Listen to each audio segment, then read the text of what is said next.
시간이 되었으므로 자리에서 일어나셔서 우리 임례송 함께 드립니다.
하나님이여, 민족들이 주를 찬송하게 하시며 모든 민족들로 주를 찬송하게 하소서.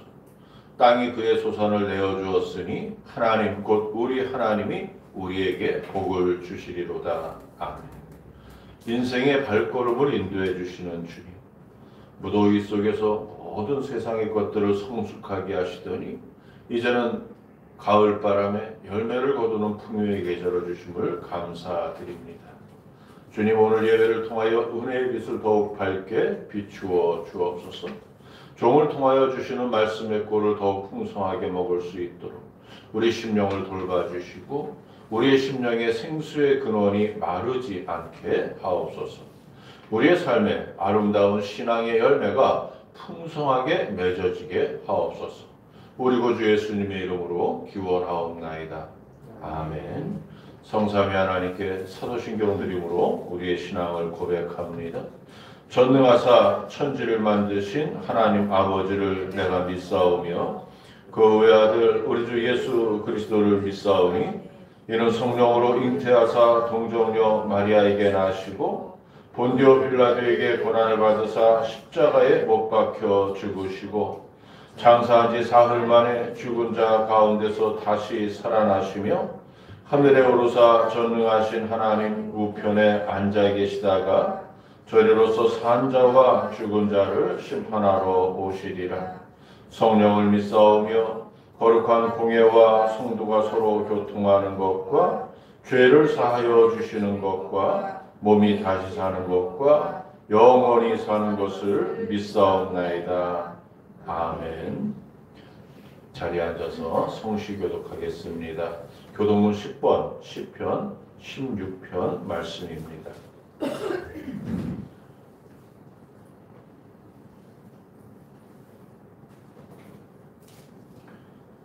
하나님이여 나를 지켜주소서. 내가 주께 피하나이다.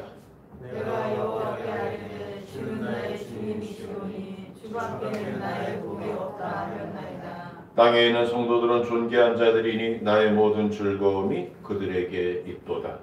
다른 시대에 예물을 드리는 자는 괴로움이 더할 것이라. 나는 그들이 드리는 피의 전제를 드리지 아니하며 내 주로 그 이름도 부르지 아니하리로다. 여호와는 나의 산업과 나의 잔의 소득이시니 나의 분깃을 지키시나이다.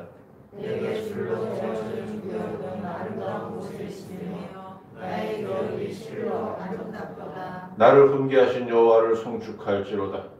밤마다 내 양심이 나를 교훈하는도다. 내가 여호와를 항상 내 앞에 모시며 그가 나의 오른쪽에 계심으로 내가 흔들리지 아니하려다. 아멘. 찬송가 27장 그리고 아까 드렸던 64장 다시 한번 드리고요. 그리고 453장 드리며 기도하겠습니다.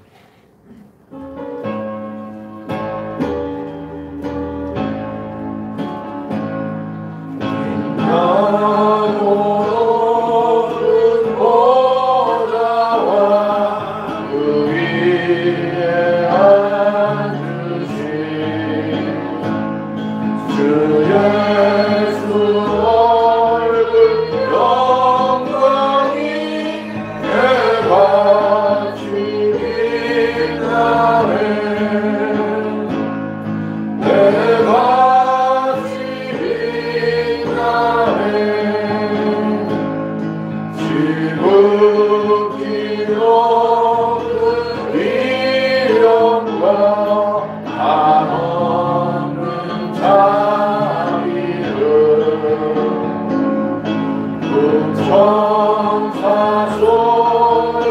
향하여 늘 찬송 드리네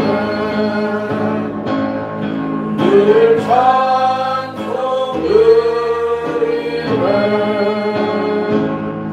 영주를 나를 살리려 그 영광 보아서 그 부끄러운 십자가 나위에 지셨네 나위에 지셨네 나 이제 생명이 있으니 주님의 은혜요 저 사랑 원죄 이기니 그 기쁨 넘치네 그 기쁨 넘치네 주님의 보좌 있는데 사랑도 이루어 그 영광 몸소 배울 때내 기쁨 넘치니 내 기쁨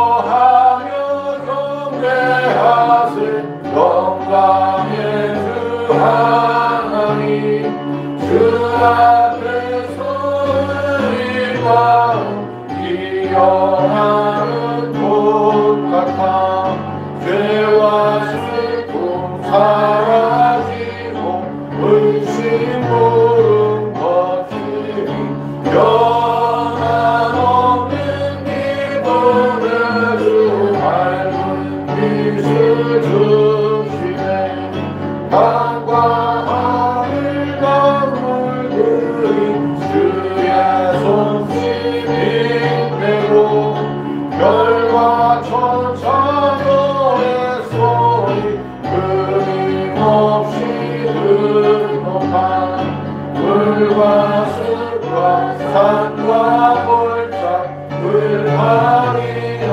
바다나 모든 하늘 주의 사랑 기뻐 찬양하여라 우리 주는 사랑이요 복의 근원이시니 삶이 기댄 샘이 되어 하나처럼 넘치네 아버지의 사랑 안에 우리 모두 형제니 서로 사랑하게 도와주시옵소서 새벽경에 노래 따라 힘찬 찬송 부르니 주의 사랑 주님되어 한밤되게 하시네 노래하며 행진하며 싸움의 소리로 승전 나를 여기 불러 주께 영광 돌리세 아멘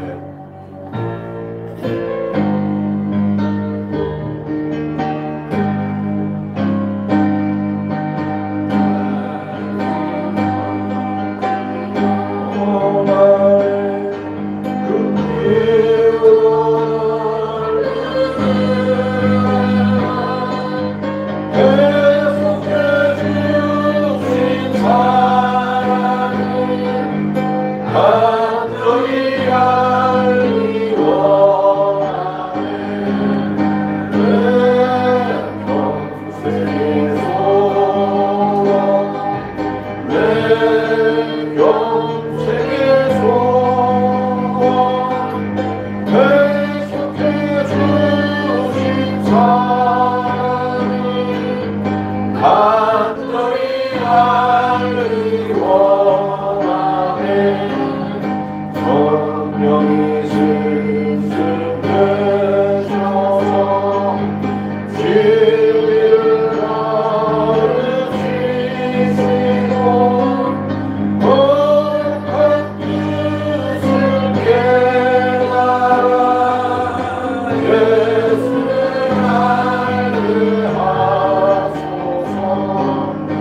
내 평생의 소원, 내 평생의 소원, 계속해 주신 사랑을 간절히 알기 원하네. 성령의 만나서 하나님 말씀 들으니 그 말씀 받고 간절히 내 맘에 교훈되도다. 내 평생의 소원, 내 평생의 소원, 계속해 주신 사랑을 간절히 알기 원하네. 예수가 계신 보좌를 영광에 물려있도다. 교회의 왕이 오시니 그 나라 완성하도다. 내 평생의 소원, 내 평생의 소원, 계속해 주신 사랑을 간절히 알기 원하네. 계속해 주신 주님의 사랑을 간절히 알기 원하며 하나님께 주신 은혜 가운데 주의 전에 나와 예배드립니다. 아버지 하나님, 도우시고 인도하여 주시옵소서.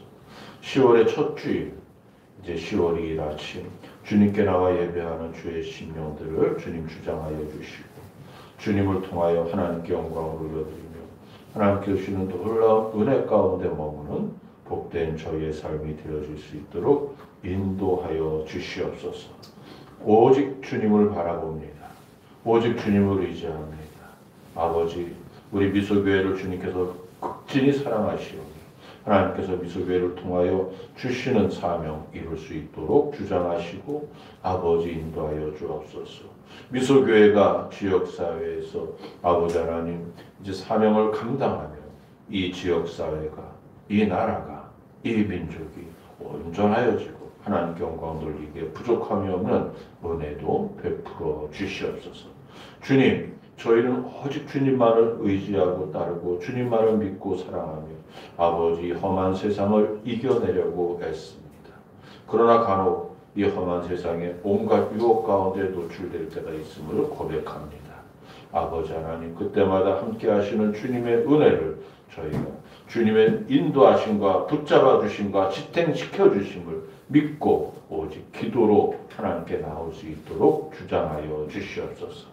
아버지 하나님, 원하고 기도하오니 하나님께서 주시는 놀라운 은혜 가운데 아버지 하나님 주의 긍휼을 구하는 우리 환우들이 나음을 입고 고침을 입고 건강함으로 하나님께 영광 돌릴 수 있는 은혜도 베풀어 주시며 미소교회와 동역하며 기도하며 항상 미소교회를 위하여 애쓰는 우리 기도와 섬김의 동역자들 위에도 함께하여 주시고 무엇보다도 우리 미수가족들 위해 함께하여 주셔서 안수 집사님, 권사님, 집사님, 우리 청년들 모두가 주님의 은혜 가운데 머물며 하나님께 영광 돌리기에 부족함이 없는 아버지 하나님 신앙과 그리고 세상에서의 삶이 되어질 수 있도록 지켜주시고 인도하여 주옵소서.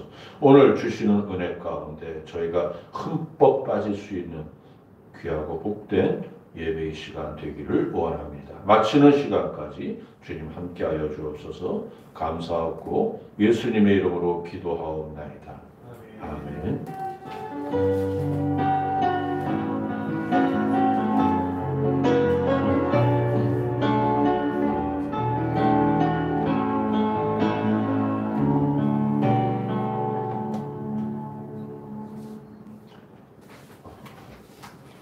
감사합니다. 교회 소식 말씀드립니다. 주일 예배 드리는 여러분 주님의 사랑으로 축복하고요. 오늘 저는 오정동에 있는 선교교회 담임 목사 이취임식을 진행합니다. 순서지를 봤더니 4부까지 있는데 또 뭐 국악인도고요. 무슨 많이 옵니다. 어쨌든 목사님도 한 20분 가까이 와서 축사하고 건면하고 설교하고 예배드리고 또 이제 공로패 무슨 그 원로 목사 앞에 뭐 공로 목사 앞에 뭐 여러 가지 또 보석 행사가 있고요. 목사님이 또 성도들에게 주는 감사패가 한 30개 정도 된다고 합니다. 그래서 대충 볼 때 시간이 한 2시간 반 정도 걸릴 것 같은데 내내 서서 진행을 해야 되기 때문에 여러분의 기도가 필요합니다. 힘 주시고 능력 주시고 감당할 수 있도록 기도해 주시기를 부탁을 드리고요. 우리 미수가족들의 건강과 형통을 위해서 항상 기도해 주시고요. 환우들에게도 긍휼함이 있기를. 그리고 전화와 SNS를 통한 활발한 신방과 교제 이렇게 이루어질 수 있기를 바라고요.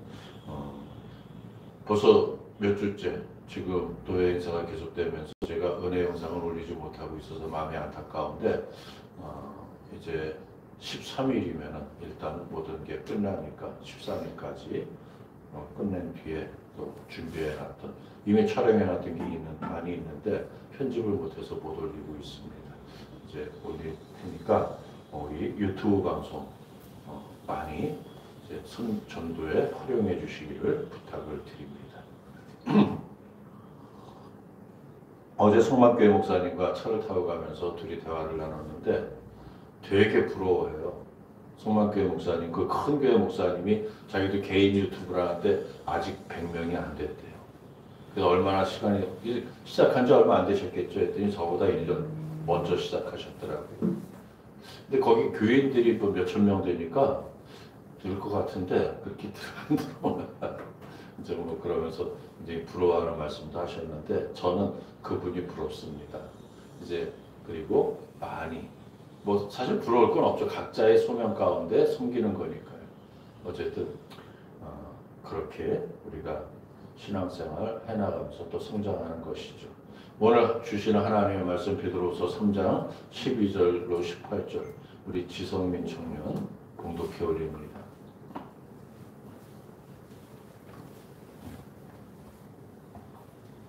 하나님의 날이 임하기를 바라보고 간절히 사모하라.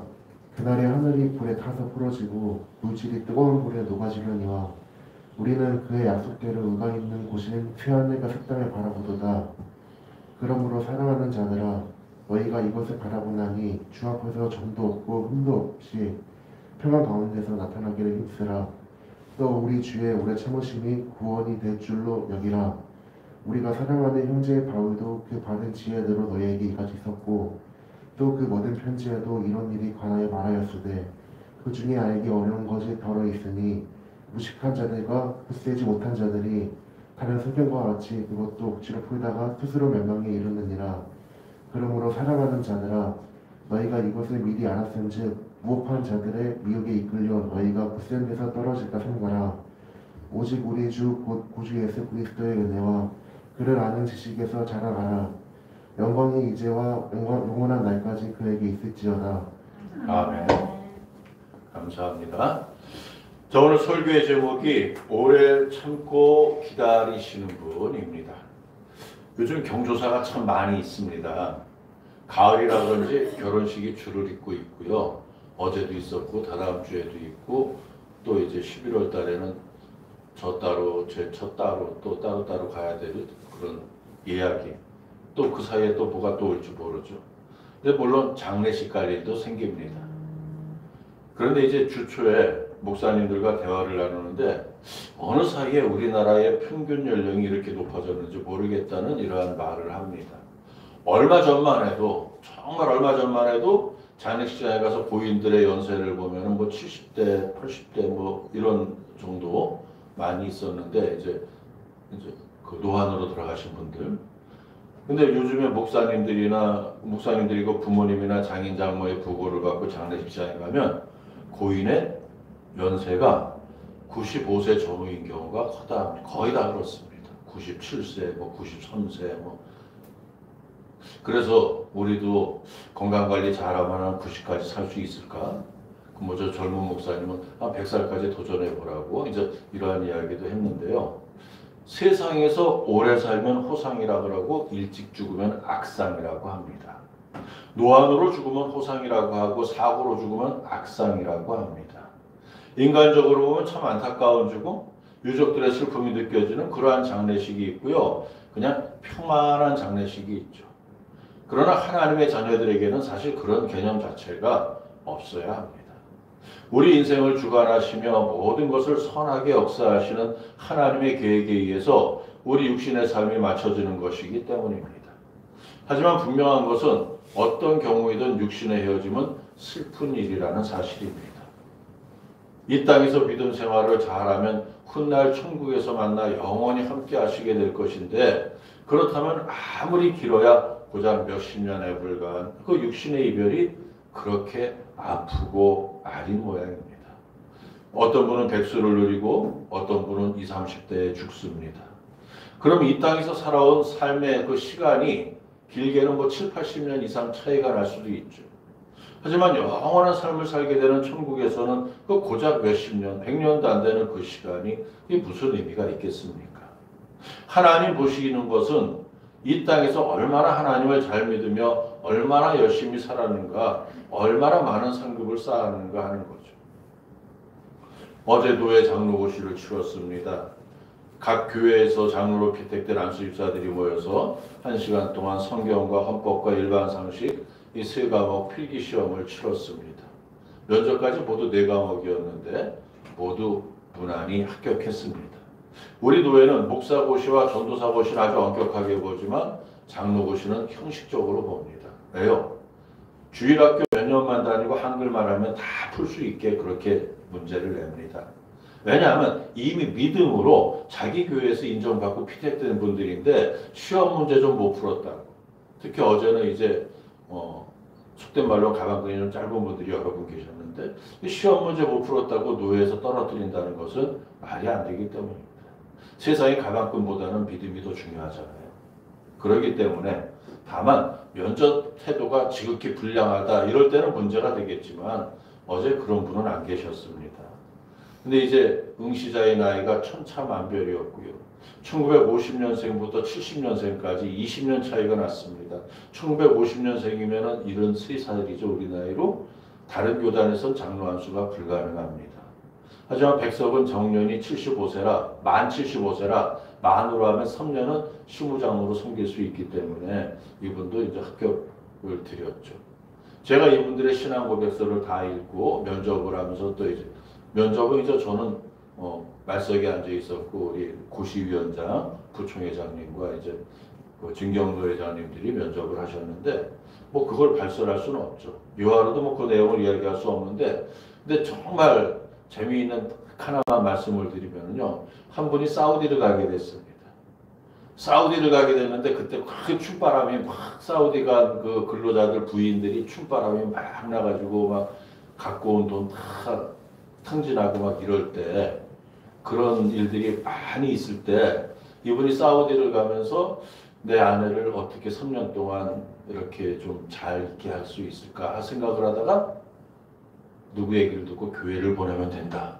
그래서 자기는 예수를 안 믿었는데 아내를 교회를 보냈답니다. 그러니까 3년 뒤에 돌아와 보니까 믿음이 좋아져 있어서 자기도 같이 따라다니면서 이제 신앙을 배워서 어느덧 이제 그 장로까지 되게 된 것이죠. 어쨌든 이런 여러 가지 사연들이 있는데 제가 말씀드릴 수 있는 것은 하나님께서 쓰실 때 그 나이와 환경은 보지 않는다는 겁니다. 10대 소년인 다윗을 불러서 골리앗을 죽이게 하셨고 80세의 모세를 불러서 이스라엘의 지도자를 세우셨습니다. 이 나이는 상관없습니다. 이분들 다 목동이었습니다. 환경도 상관없습니다. 그러나 이 세상에 100년을 살아도 믿음 없이 죽으면 결국 아무 의미도 없는 일입니다. 야고보서 4장 14절 보세요. 내일 일을 너희가 알지 못하는도다. 너희 생명이 무엇이냐. 너희는 잠깐 보이다가 없어지는 안개니라. 야고보 사도는 우리가 내일 일을 알 수 없다고 했습니다. 다른 사람의 내일 일이 아니라 나의 내일 일을 모른다는 겁니다. 내일 일만 모르나요? 주중에 현대아울렛에서 큰 불이 나서 여러 사람이 죽었죠. 안타까운 죽음입니다. 근데 그 중에 퇴근 1시간을 남겨놓고 죽은 분도 있다는 그러한 기사를 봤고요. 또 다른 분들을 막 대피시키다가 그렇게 중태에 빠지. 그분 지금 어떻게 되는지 모르겠는데 그런 안타까운 일도 있습니다. 아마 퇴근 1시간을 남겨놓고 이렇게 유명을 달리한 분, 퇴근 후에 약속이 있었을지도 모릅니다. 하지만 그 약속은 영원히 지킬 수 없는 약속이 되고 말았습니다. 그러니까 불과 1시간 뒤, 10분 뒤의 일을 모르는 이게 인간의 실존입니다. 우리의 생명은 잠깐 보이다가 없어지는 안개라고 했습니다. 이게 우리의 실존이라고요. 그 잠깐의 시간, 우리에게 주어진 육신의 시간이 얼마나 소중한 것인지 한날 한날을 그 시간을 연장해 주시는 하나님의 은혜가 얼마나 감사한 것인지 우리가 늘 새기면서 후회 없는 삶을 사시기를 소원합니다. 하지만 연약한 인간이다 보니까 살면서 후회하는 일이 많이 있습니다. 한번 선택한 일을 되돌릴 수 없어서 한숨 짓고 눈물 짓고 이런 일이 얼마나 많습니까? 특히 부부관계에 그렇죠. 겉으로 보기에는 평범한 부부 사이라도 그 내면에 엄청난 문제를 안고 있는 그러한 가정들 많이 있잖아요. 하지만 이제 어쩌겠습니까? 하나님이 맺어주셨는데 사람이 그렇게 쉽게 나누면 안 되잖아요. 물론 요즘 쉽게 나누는 분들 계십니다만 그게 말이 쉬운 거지 그분들 나름대로 얼마나 고민하고 그분들 나름대로 얼마나 눈물 짓고 그러면서 그런 결정을 내렸겠습니까? 어제 오후에 노예 목사님 딸 결혼식이 있었는데 성원 선언문에서 하나님이 맺은 것을 사람이 나눌 수 없다고 공포합니다. 그러니까 참고 살아야 될까요? 절대로 그러면 안 된다고요. 제가 설교에서 여러 번 말씀드린 기억이 있습니다. 참지 마세요. 그냥 참고 살면 그게 한이 되고 그게 우라가 되고 그게 우울증이 되기 때문에 본인에게 무척 해롭습니다. 정신적 압박감이 육체의 병으로 나타나니까 무조건 그냥 참으면 안 됩니다. 최근 유명한 연예인 돈 스파이크가 상습 마약 혐의로 구속되었는데 이미 이전에 대마초도 여러 가지 마약 혐의가 있었더라고요. 그런데 그 사람 얘기하는 게 아니라 얼마 전에 강남거리를 비틀거리면서 막 돌아다니다가 체포되었던 영화배우 있죠? 이상보라는 사람입니다. 이름은 잘 몰라도 얼굴을 보면 압니다. 여기저기 많이 나왔기 때문에. 근데 엊그제 최종 결과가 나왔는데 마약을 하지 않았다는 겁니다. 국가수의 정밀검사 결과 마약을 투약한 일이 없다는 겁니다. 평소에 심각한 공황장애와 우울증을 앓고 있어서 이제 신경정신과에서 처방받은 그 약을 쭉 먹어왔는데 그 약에서 갑자기 부작용이 나타난 겁니다. 이 사람의 경우 제가 모르겠지만 무조건 참고 속으로 새기며 살다 보면 누구든지 공황장애나 우울증을 앓을 수 있습니다. 그래서 제가 우울증이 너무 심한 우리 집사님에게 신경정신과 가서 치료받고 기도하면서 이렇게 병행하라고 했더니 목사가 정신병원 가랬다고 떠나신 일이 있습니다만 정신병원 아닙니다. 신경정신과죠. 거기 가는 거 두려워하지 말고요. 가서 기도하고 약 먹고 그 치료받아야 됩니다. 이 심리적 압박의 원인은 많이 있습니다. 재정적인 면도 있고요. 회사의 상하관계, 이런 서열관계에서 오는 그러한 심리적 압박, 또 가족들, 특히 배우자는 양날의 검입니다. 배우자는. 최고의 위로자가 될 수도 있고요. 가장 심한 박해자가 될 수도 있습니다. 어떤 경우이든 심리적 고통을 마음에 담아두지 말고 발산을 해야 됩니다. 그 가장 좋은 방법이 뭘까요? 부부 싸움 할 때 뭐 세게 하는 뭐 그게 치고받고 뭐 그걸까요? 그건 아니고요. 가장 좋은 방법이 하나님께 나와서 다 털어놓고 하나님께 도움을 구하는 겁니다. 오늘 설교 제목이 오래 참고 기다리시는 분인데 그분은 당연히 하나님이죠. 우리도 하나님처럼 오래 참고 기다리며 간절히 구하면 반드시 이루어집니다. 성령의 역사로 내 남편을 혹은 내 아내를 또는 내 자녀를 깨끗하게 변화시켜주는 줄 믿으셔야 됩니다. 부모의 기도가 자녀를 변화시키고 나의 기도가 배우자를 변화시킬 수 있습니다. 변화의 능력은 하나님에게서 나오는 것이기에 하나님께 간절히 기도하면 반드시 변화의 은혜를 누리게 됩니다. 오늘 본문 12절과 13절 말씀을 우리 쉬운 성경으로 함께 읽어보겠습니다. 여러분은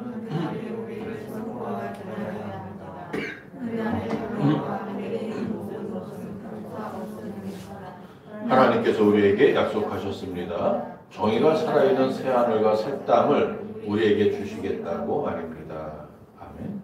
여기서 그날은 마지막 날입니다. 세상 말로는 말세죠. 새하늘과 새 땅은 새롭게 임하게 될 하나님의 나라, 즉 내세입니다. 말세와 내세를 의미합니다. 이어지는 14절 말씀 보세요. 그러므로 사랑하는 자들아 너희가 이것을 바라보나니 주 앞에서 정도 없고 흠도 없이 평강 가운데서 나타나기를 힘써라. 말씀이 그러므로로 시작됩니다. 뒤에 나오는 말씀이 앞문장을 받는 부사잖아요. 12절과 13절의 내용이 말세와 내세에 대한 말씀이었죠. 당시도 요즘과 같이 그리스도의 재림을 의심하는 자들과 이단들로 인해서 신실한 믿음을 지키는 일이 아주 힘들던 시절이었습니다. 지난주에 그 엘리야 복음선교회 박명호에 대해서 잠깐 말씀드렸죠. 그는 이단이라고 했습니다. 다르니 끝단. 시작은 같은데 끝이 다른 게 이단입니다. 대부분의 이단은 정통 기독교에서 시작됩니다.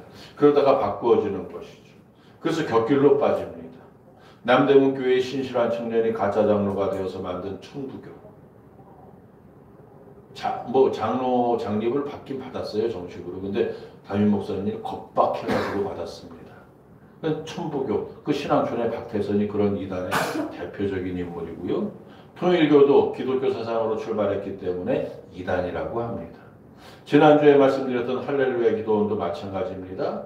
신실한 집사였던 김계화 원장이 점점 이 규모가 커지면서 교만해지고 악령을 받아서 가짜 목사가 된 겁니다. 신천지도 성경을 왜곡해서 사용하고 있는 이단 집단입니다.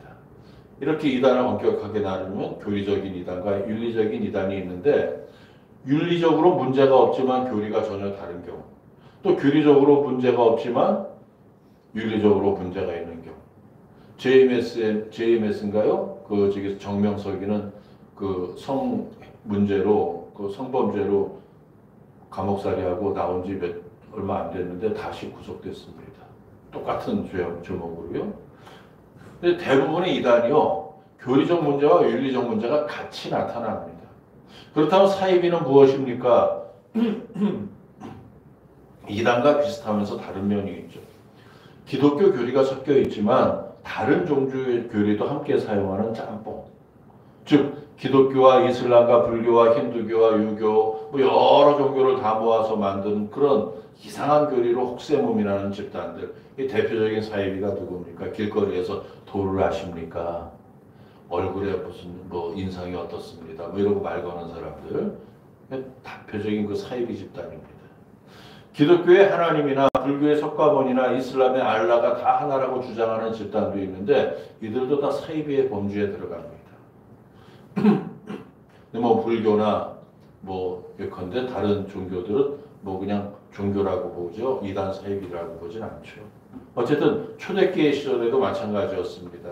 유대교도 문제였지만 거짓 교사들이 많이 나타났습니다. 교회 안에서 계파가 갈라졌습니다.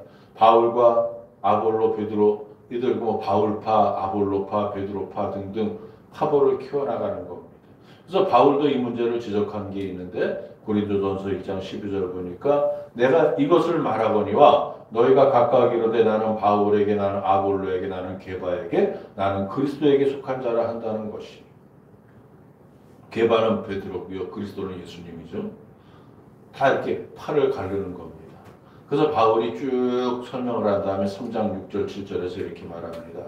나는 심었고 아볼로는 물을 주었을 때 오직 하나님께서 자라나게 하셨나니 그런즉 심는 이나 물 주는 이는 아무것도 아니로되 오직 자라게 하시는 이는 하나님뿐이니라. 아멘. 보세요. 심는 사람이 있고 물을 주는 사람이 있다는 말씀이죠. 노방 전도할 때 열심히 전도하다 보면 그분이 우리 교회는 안 와도 다른 교회 갈 수 있거든요. 그게 나는 이제 심는 겁니다. 그 물을 주는 건 그 교회 이제 계신 주님의 성령이죠. 이렇게 각각의 은사가 다 다르다는 겁니다. 그러나 자라게 하시는 분은 오직 하나님 한 분뿐이라는 거죠. 이렇게 같은 믿음 안에서 파가 갈리는 것은 그냥 합하면 됩니다. 하지만 변질된 믿음, 거짓 믿음을 가르치고 거기에 따른다면 그 문제가 심각한 거죠. 그래서 예수님의 수자인 베드로가 소아시아 지역에 흩어져 있던 그리스도인들의 바른 신앙을 위해서 쓴 편지가 바로 이 베드로 전후서, 베드로서입니다. 근데 사실 우리가 알다시피 베드로는 일자 무식이잖아요. 그 어부였는데 배운 게 없잖아요. 이런 편지를 쓸 수 있는 사람이 아니었습니다. 그런데 이러한 편지를 쓸 수 있었던 것은 성령께서 베드로를 통해서 이거를 쓰신 것이죠. 14절을 시작하는 그러므로는 내세가 반드시 오므로 이런 뜻인데, 그러니까 주님께서 재림하시는 그날을 바라보면서 우리가 깨끗하게 살아야 한다는 말씀입니다. 이게 14절이고 이제 이어지는 15절 보세요. 또 우리 주의 오래 참으심이 구원이 될 줄로 여기라. 우리가 사랑하는 형제 바울도 그 받은 지혜대로 너희에게 이같이 썼고. 여기 주의 오래 참으심이라는 표현이 있죠. 당시 그리스도인들은 주님이 바로 오실 줄 알았습니다. 바로 오신다고 했잖아요. 근데 안 오시는 겁니다. 왜 안 오십니까? 주님은 왜 바로 오셔서 세상을 심판하지 않고 이렇게 패역한 모습을 보면서 오래 참고 계신 겁니까? 왜 심판의 날, 재림의 날 이게 이렇게도 더딘 겁니까? 그러다가 정말 하나님이 계시긴 한 거야? 이런 의심을 하게 되는 겁니다. 근데 부정하는 마음, 의심하는 마음, 이런 마음은 모두 누가 줍니까? 사단이 주는 마음이죠. 그러니까 바울의 말도 틀리고 베드로의 말도 틀리고 심지어 예수님이 하신 말도 틀리고 사실은 내가 하는 말이 진리다. 이러면서 여기저기서 이단의 무리가 고개를 들고 설쳐대는 겁니다. 근데 여전히 하나님은 침묵하십니다. 왜요? 하나님께서 오래 참고 기다리시는 이유가 명백하다고 이미 여러 번 말씀드렸는데 다시 말씀드립니다. 꼭 기억하세요. 오래 참고 기다리시는 이유 두 가지라 했잖아요. 하나는 조금이라도 더 많은 자녀를 구원하기 위한 하나님의 사랑과 긍휼. 다른 이유는 이 험하고 악한 이 세상에서 당신의 자녀를 확실하게 구분하시기 위한. 어떤 분들은 코로나가 알곡과 가라지를 구분하기 위한 하나님의 뜻이라는 이야기를 합니다. 목사님들 모여서도 그런 이야기를 자꾸 합니다. 근데 저는 절대로 그렇게 생각하지 않습니다. 굳이 어떤 의미를 갖다 붙이려면요, 오히려 알곡과 가라지가 아니라 참 목자와 거짓 목자를 구분하시기 위한 것이라고 주장한다면 그건 혹시 타당할지 모르겠습니다. 성도들을 위하여 더 열심히 기도하고 끊임없이 전화로 신방하고 상황이 허락하면 찾아가서 만나기도 하고 교회를 위하여 기도하고 그렇게 부지런히 일하며 섬긴 목자와 지금 다 똑같은데 코로나 때문이니까 어쩔 수 없잖아. 이거 일종의 천재지변인데 이러면서 성도를 돌보는 일에 섬기는 일에 게을렀던 이러한 목자들이 주님 앞에 드러나게 된 것이라고 저는 생각합니다. 그렇다면 저는 어느 쪽일까요? 저 스스로 생각하기에는 후자 쪽일 가능성이 컸는데 이렇게 자리를 지켜주신 우리 권사님, 집사님들, 우리 청년들이 있어서 이렇게 하나님께 예배드릴 수 있음을 크게 감사하고 있습니다. 하나님의 은혜요, 여러분의 믿음과 사랑, 교회를 사랑하는 여러분의 그러한 마음 덕입니다. 창세기 6장에서 9절까지 보면 노아의 홍수 이야기가 나옵니다. 정말 말할 수 없는 패역한 시대였죠. 하나님은 사람 만드신 것을 후회했고요. 지면의 사람들을 다 쓸어버리기로 작정하셨고요. 하지만 정말 이렇게 사람을 멸망시키는 게 안타까우셨는데 그때 하나님의 눈에 의인 노아가 발견됐잖아요. 하나님께서 노아에게 방주를 만들게 하시죠. 오랜 시간 노아와 그 가족들이 방주를 만들었습니다. 하나님이 지시한 대로 동물들을 다 실었습니다. 그 시간이 무려 120년이 걸렸죠. 물론 방주를 짓는데 오래 걸렸고 동물들을 실는 데는 그렇게 많이 안 걸렸습니다만 어쨌든 그 120년 동안 세상은 말할 수 없이 더 흉포해졌습니다. 그 긴 시간 동안 하나님께서 홍수를 그 심판을 미루면서 기다리신 까닭이 있죠.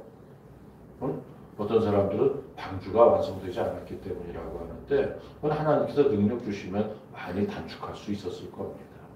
그보다는 저 패역한 인간들 가운데 단 한 명이라도 뉘우치고 돌아오면 얼마나 다양하고 기쁜 일일까, 이런 하나님의 기대였겠죠. 만약 노아의 가족들이 방주 만드는 것을 보면서 마음의 감동을 받아 돌이키는 자가 있었다면, 그래서 함께 가서 방주를 만드는데 힘을 보탰다면 아마 틀림없이 그도 구원의 방주에 오를 수 있었을 겁니다. 그러나 불행히 그런 사람이 아무도 없었다고 했죠. 단지 노아와 그의 가족 그렇게 8명만 구원을 받았습니다.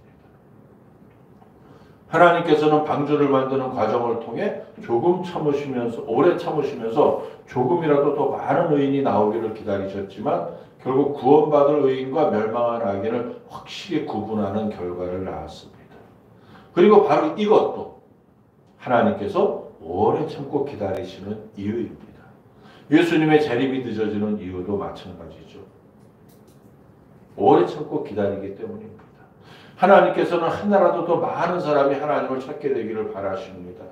예수 그리스도를 빌어서 그래서 멸망하지 않고 구원의 자리에 들어가는 수가 조금이라도 더 늘어나기를 간절히 바라십니다. 그리고 다른 한편으로는 의인과 악인, 알곡과 가라지가 확실히 구분되기를 기다리시는 거죠. 마태복음 13장에 천국 비유 말씀이 나오잖아요.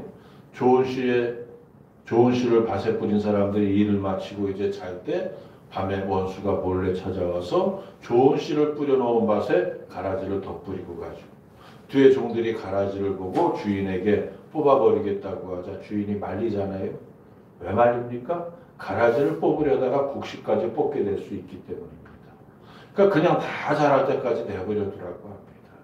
그렇게 다 자라고 난 후에 추수꾼들에게 말해서 가라지는 먼저 거두어 불살라 버리겠다고 말씀합니다. 알곡을 잘 모아두겠죠.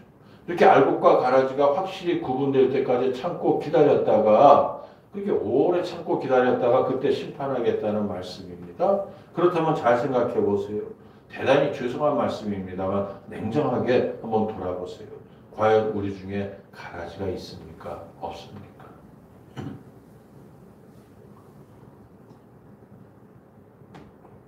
저는 단 한 분도 없고 또 없기를 소망합니다.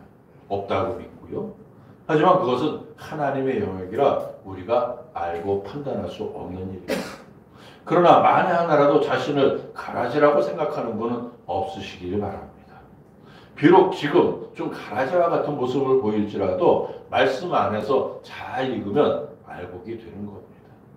성경의 알곡과 가라지는 전혀 다른 씨앗입니다. 보통 우리가 말하는 그 벼와 피, 알곡과 가라지는 서로 다른 거죠. 그러나 우리는 아담과 하와라는 같은 씨에서 난 자들입니다. 인간은요.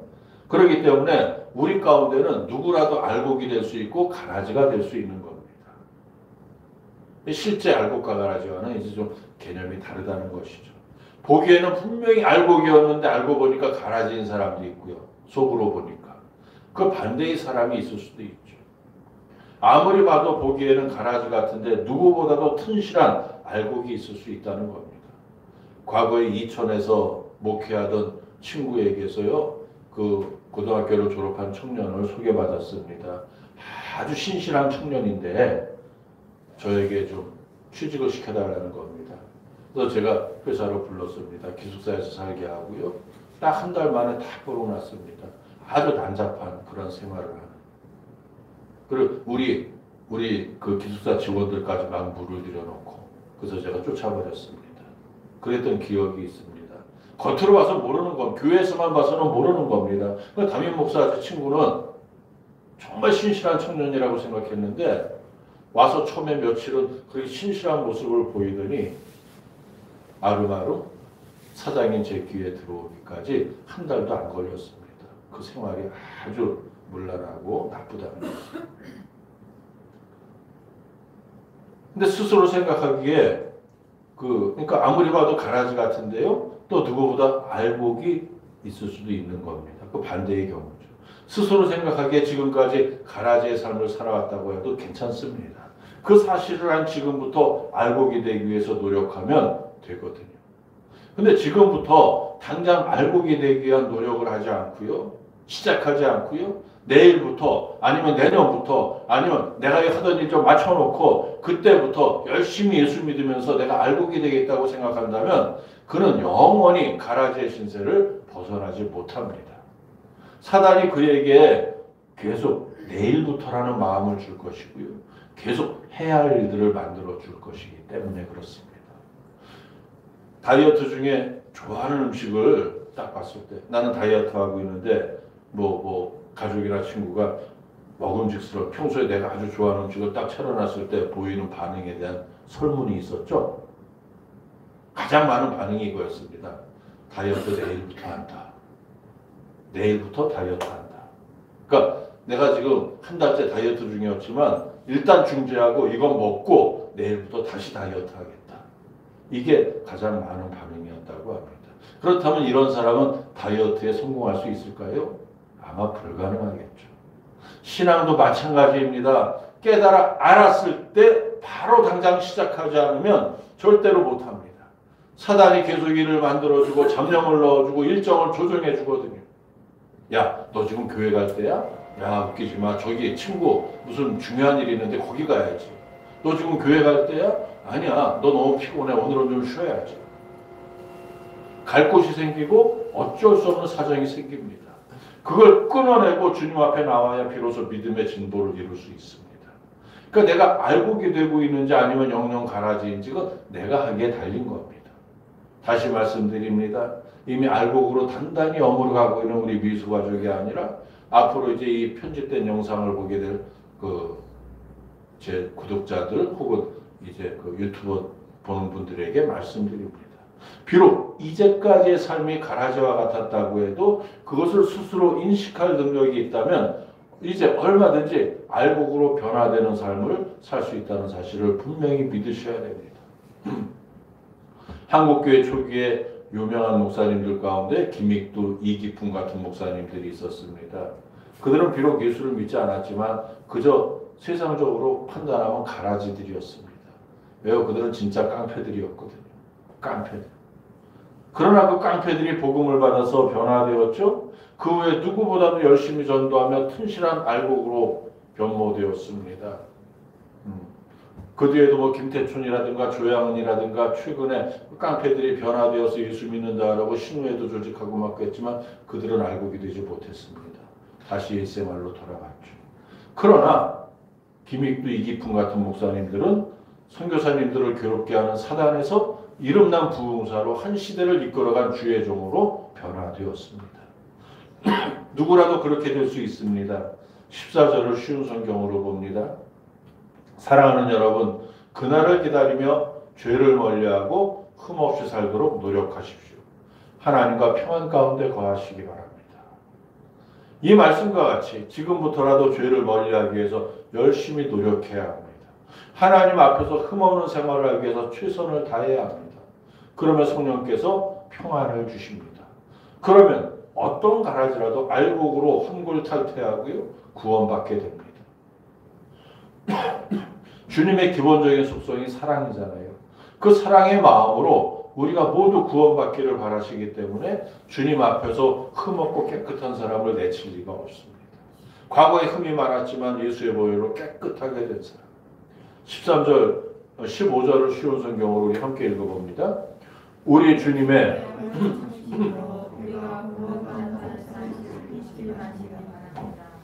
사랑하는 형제 바울도 하나님께서 지혜로 이와 같은 편지를 여러분께 보냈습니다.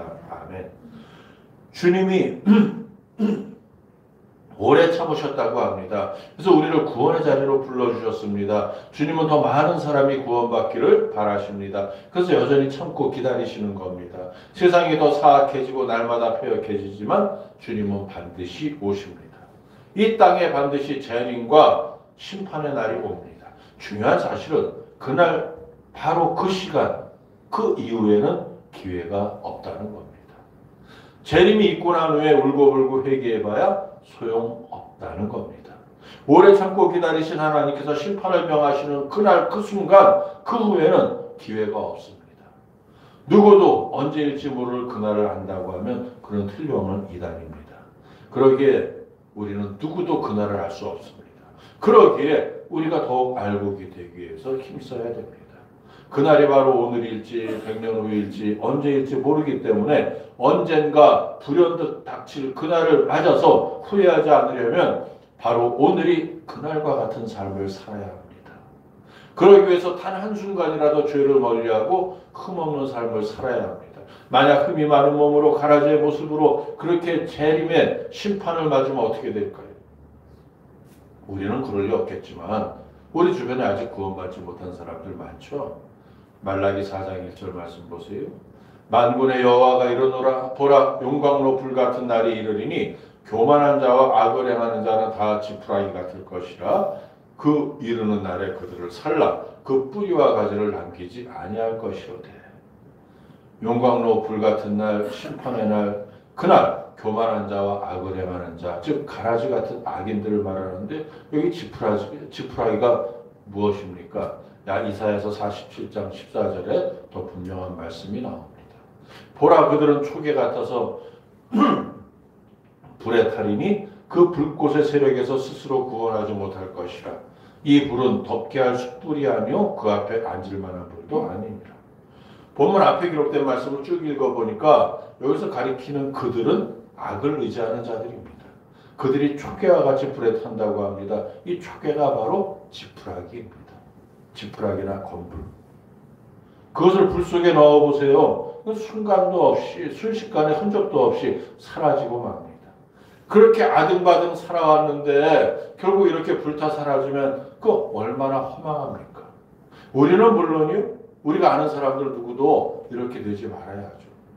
우리가 아는 사람 중에 좋아하는 사람 말고 미워하는 사람도요. 이건 영원히 달린 문제이기 때문에 이렇게 되지 않기를 우리가 기도해야 됩니다. 용광로에 넣어주는 지푸라기가 아니라 튼실한 알곡이 되어서 아름다운 천국을 소유하는 그런 구원의 자리에 오르시기를 소원합니다. 그런데 우리가 경계해야 될 그것은 가라지와 같은 모습만이 아닙니다. 본문 16절을 이 말씀도 기니까 함께 읽겠습니다. 바울이 이 모든 것을 써놓았습니다. 그의 편지 가운데 이해하기 힘든 부분이 있어 몇몇 사람이 이것을 잘못 설명하는 것 같습니다.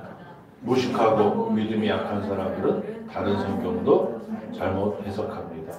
그러나 이것은 그들에게 스스로 멸망을 불러들일 뿐입니다. 아멘. 실력이 부족하면서요 자기 현시 욕구가 강하고 나서기 좋아하는 사람들을 요즘 젊은이들 말로 뭐라고 합니까? 관종이라고 하죠. 관심종자의 줄임말입니다. 이런 사람들이 이런 오류에 빠지기 쉽습니다. 그래서 이단이 되고 거짓 선지자가 되는 겁니다. 초대교회 이후에 지금까지 가장 큰 교회의 적대 세력들이 바로 이들입니다. 말씀을 읽다가 이해하기 힘들면요 기도로 하나님께 지혜를 구하세요. 그리고 목사에게 물어보거나 이 공인된 주석을 읽어보세요. 아무 책이나 함부로 보면 안 됩니다. 인터넷 검색해서 막 봐도 안 됩니다. 거기 이단들이 써놓은 게 많거든요. 아무 설교나 들어도 안 됩니다. 목사들도 쉽게 구분하지 못하는 이단 사설이 많습니다. 심지어 기독교 방송에서도요. 교단에서 이단 심사를 하고 있는 그런 목사들이 나와서 버젓이 설교하고 있습니다. 돈만 주면 되니까요. 17절 쉬운 성경으로 보세요. 사랑하는 여러분, 이제 이 모든 것을 알았으니 부디 조심하십시오. 악한 자들의 꾀임에 빠져 잘못된 길에 들어서지 말며 굳건한 믿음에서 떨어지지 않도록 주의하십시오. 저희 교회가 저 옆 건물에 있을 때요. 꾸준히 오던 우편물이 있었습니다. 이 기쁜 소식 선교회라는 곳에서 보내는 소식지였는데 하지만 이 소식은 기쁜 소식이 아니죠. 성경을 왜곡하고 자의적으로 해석한 설교로 사람들을 멸망에 이끌고 있는 그러한 소식입니다. 보내지 말라고 제가 전화하고 항의하고 뭐 수신 거부해도 소용없습니다. 꼬박꼬박 일주일에 한 통씩 왔는데 여기 이사 와서는 이제 오지 않습니다. 계속 글로 가고 있겠죠. 예. 그 소식지의 내용은 자칭 목사인 가짜 목사 박옥수의 요설로 채워져 있고 지면마다 많은 광고가 있는데 그게 중요합니다. 주변의 식당들과 여러 사업장에서 그 소식지에 광고를 내고 있습니다. 이 사람들이 그 교회에 다니는지 단순히 광고만 한 것인지 그것은 알 수 없는 일이죠. 어쩌면 그들을 전도하기 위해서 그냥 실어주는 것일 수도 있습니다. 구분이 없는 분들에게. 어떤 경우이든 저들의 전략이 활발하게 전개되고 있다는 증거라 이게 너무나도 안타까운 일이거든요. 이 부천이라는 지역이 원래 종교성이 강한 곳입니다. 큰 절도 있고요. 교회도 어느 지역보다 많고요. 특히 이단의 가루가 강한 곳이라 하나님의 교회 신천지 기쁜 소식 많은 이단이 부천 지역 여기저기 우글우글합니다. 교회가 부도만 하면 하나님의 교회가 인수해버립니다. 물론 건물이 있는 교회죠. 아주 사소한 틈이라도 보이지 않도록 항상 주의하며 이단의 접근을 경계해야 합니다. 그래서 더욱 견고한 믿음의 지혜를 쌓아가야 됩니다. 그러기 위해서 더욱 부지런히 기도하고 더욱 부지런히 말씀 읽으며 더욱 부지런히 예배드리고 더욱 부지런히 교회를 섬겨야 됩니다. 그리고 부지런해야죠. 그래야 이길 수 있습니다. 게으르면 지는 겁니다. 부지런히 섬기다가 조금 껴부려도 질 수 있습니다. 이유 핑계 다 필요 없습니다. 우리는 우직하게 믿어야 됩니다. 그리고 그러면은 오래 참고 기다리시는 분, 우리 하나님의 인정을 받을 수 있습니다. 오늘 말씀의 결론으로요. 18절을 쉬운 성경으로 함께 읽겠습니다. 오직 우리 구주 예수 그리스도를 아는 지식과 그의 은혜 가운데 자라나기를 빕니다. 이제부터 영원까지 주님께 영광이 있기를 바랍니다. 아멘. 오래 주신 말씀과 같이 죄를 멀리하고 흠없는 삶을 살면서 기도와 말씀으로 견고히 서시기를 간절히 소원합니다. 그래서 오래 참으시는 우리 하나님의 기쁨이 되고 은혜 가운데 머무는 우리 미소가족 다 되시기를 주님의 이름으로 축원해 드립니다. 기도드립니다. 참 좋으신 하나님, 저희의 연약함을 아시기에 죄와 허물을 용납하시고 늘 참아주시며 기다려주시는 하나님의 사랑에 감사드립니다. 그럼에도 불구하고 여전히 죄를 벗삼고 세상의 즐거움을 쫓는 우리의 모습을 고백하고 회개하오니 주님께서 역사하여 주옵소서. 우리를 미혹하는 모든 죄가 떠나고 성령의 온전하심만 가득한 믿음의 삶을 살 수 있게 하옵소서. 간절히 원하옵고 우리 주 예수 그리스도 이름으로 기도하옵나이다. 아멘. 감사합니다.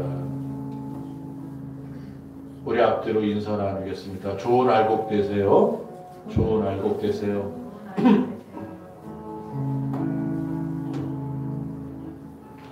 드린 예물 봉헌하면서 우리 하나님께 봉헌송 함께 드립니다.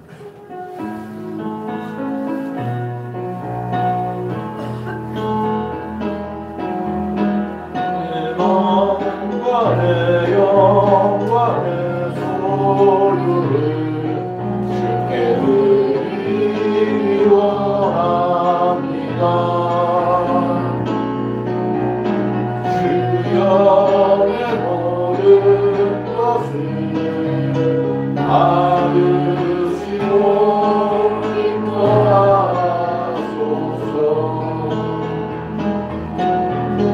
나비로 가지고 전한 자라여도 주께서 받으시면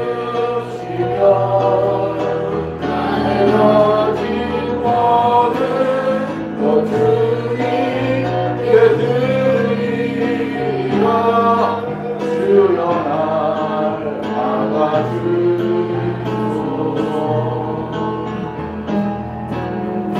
내 마음과 내 영과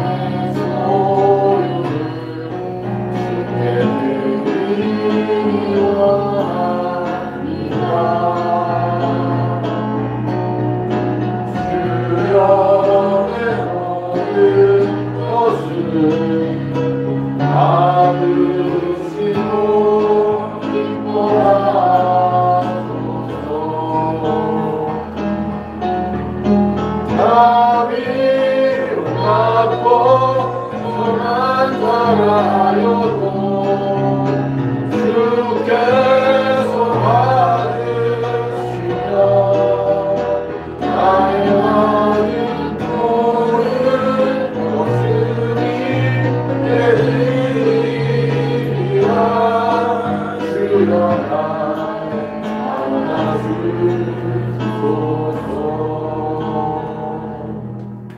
오래 참고 기다리시는 하나님의 은혜를 생각하게 하시니 감사드립니다. 지나간 모든 순간 우리의 허물을 참으시고 거듭남의 이제 시간들을 기다려주신 은혜에 감사드리며 주신 물질을 선별하여 각종 예물로 드렸습니다. 귀하게 드려진 예물 받으시고 30배, 60배, 100배의 복을 주옵소서. 그 영혼이 육신이 만배가 강건해지게 하여 주옵소서. 감사의 예물에 담긴 소원과 주일원 공과 성미와 모든 수고와 성경을 통해 그 헌신을 받으시고 모든 드려짐이 하나님의 사업에 쓰임받을 수 있도록 인도하여 주옵소서. 귀하게 크게 놀랍도록 풍성하게 오직 하나님의 뜻 안에서만 드려지고 사용되며 나누어지고 충만하게 되는 놀라운 역사가 일어나게 하옵소서. 원하옵고 주신 은혜에 감사하며 예수님의 이름으로 봉헌기도 드리옵나이다. 아멘. 자리에서 일어나셔서 찬송가 57장 폐회송으로 함께 드립니다.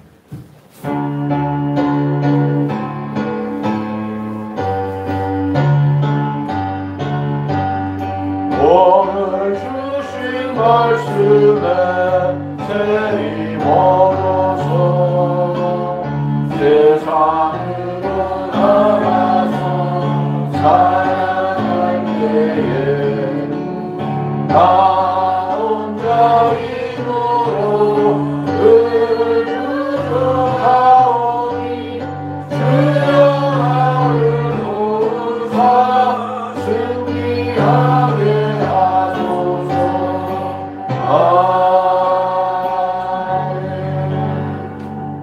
그러므로 사랑하는 자들아 너희가 이것을 바라보나니 주 앞에서 점도 없고 흠도 없이 평강 가운데서 나타나기를 힘쓰라. 아멘.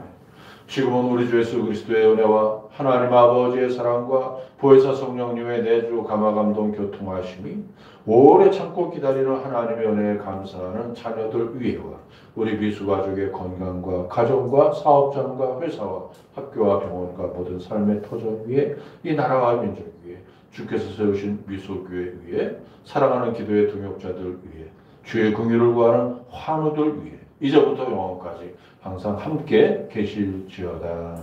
아멘.